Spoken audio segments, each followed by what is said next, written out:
Regrets compiling a list of comrades she had close interactions with in the 1970s. The list, which included the name of Dr Neil Aggett, ended up in the hands of the then security police. Hogan took the witness stand at the inquest into Aggett's death in Johannesburg High Court. He died in police custody in 1982.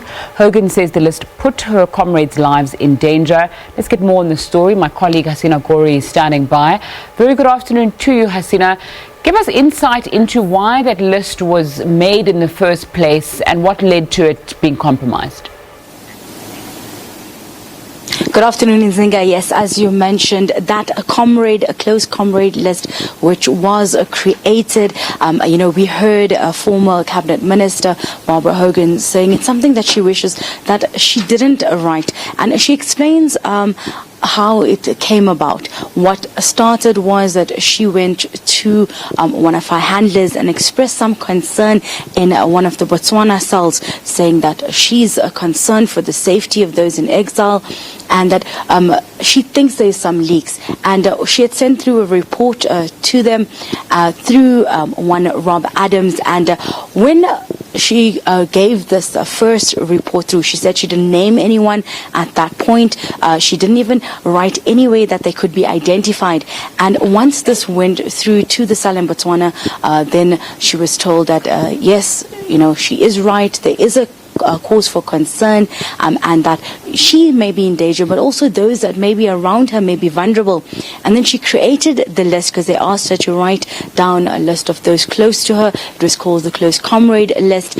And what came about from that list was three different categories, as she mentioned. One was those closest to her, those that were associated with the ANC. At that time, the ANC was banned and it was illegal for one to be part of it. The other had a list of others that may be, close to her. And the third category, which is where Neil Aggett featured, was people that were not part of the ANC per se, people that may be sympathetic to the cause or believed in the Freedom Charter, but she was in close contact with. She valued their opinion, and on that list she said it was both Dr Neil Aggett as well as his girlfriend at that time, Dr Elizabeth Floyd.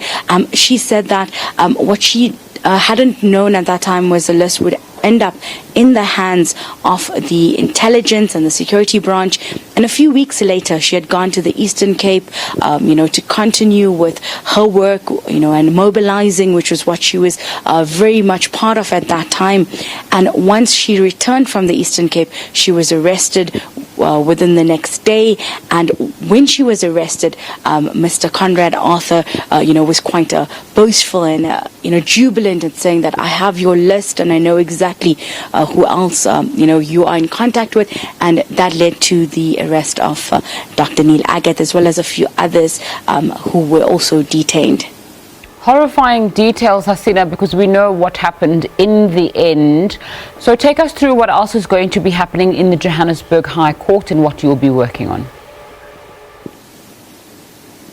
We know that just before lunch we heard remarks from Barbara Hogan explaining her time in detention. She was the first woman in South Africa to be sentenced for high treason. She was sentenced to 10 years imprisonment. She spent a part of that in John Foster, almost simultaneously with Dr. Neil Aggett. She described some of the torture that she went through, both mental as well as physical. She explained how she was beaten physically with different items on her back. She was handcuffed to a heater.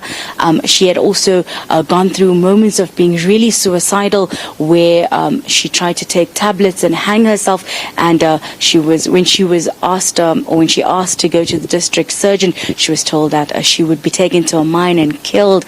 She also described, just before we went through to lunch, the last moment she saw Dr. Neil Aggett alive. At that time, she had been moved to Heidelberg cell, and the police officers that come there and told her she had to come to be taken to John Foster.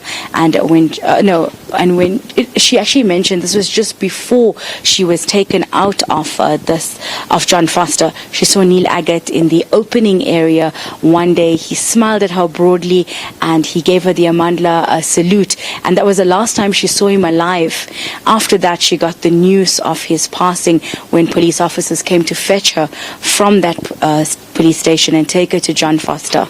And she described, that this has been some of the memories that she's, had to continue living with, and that this opening of the inquest was quite important. Despite being painful for many people, it's quite important, and she thanked all those who had been part of it. Hasina Gori giving us an update there from the Johannesburg High Court. The inquest into the death of Dr. Neil Aggett, continues.